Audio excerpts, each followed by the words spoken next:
Chinese செஸ்னட்டும் இருக்குது, water செஸ்னட்டும் இருக்குது. இதில் வந்து இது ரொம்ப நம்ம உடம்புக்கு நல்லது. உடல் எடை குறையணுன்னா சாப்பிட்லாம். நம்ம பிரெயினோட வளர்ச்சிக்கும் நல்ல உபயோகமாக இருக்குது.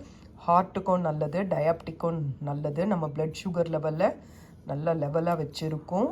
இதில் வந்து கார்போஹைட்ரேட்ஸ் அதிகமாக இருக்குது, ஃபைபரும் நிறைய இருக்குது. நீங்கள் ஒல்லியாக ஆகணும்னு நினச்சா இதை நீங்கள் சாப்பிடலாம். இது சும்மாவே சாப்பிடலாம்.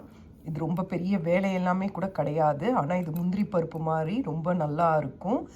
இதுக்கு நிறைய வந்து நோய் எதிர்ப்பு சக்தியும் இதில் இருக்குது.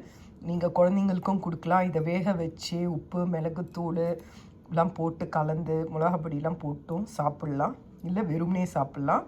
இதை சமையலுக்குமே யூஸ் பண்ணலாம். இது சைனீஸ் ரெஸ்டாரண்ட்டில் அதிகளவு கிடைக்கும். இந்த தாய் ஃபுட்டில் கூட உங்களுக்கு செஸ்னட்டெல்லாம் நல்லா போட்டு சூப்பராக இருக்குங்க.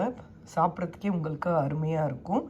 இதை நாம் என்ன பண்ணணுன்னா வெறும் பேனில் போட்டு நல்லா ஃப்ரை பண்ணணும்.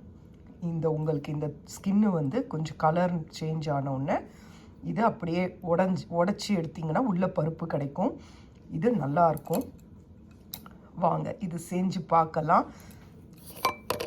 இதை வந்து நீங்கள் கட் பண்ணி ஃப்ரைட் ரைஸ் அந்த மாதிரிலாம் ஸ்டார்டரு அந்த மாதிரிலாம் எல்லாமே இதில் செய்யலாம். விதவிதமாக டிஷ்ஷு செய்யலாம். வாங்க இது என்ன செய்யலான்னு பார்க்கலாம்.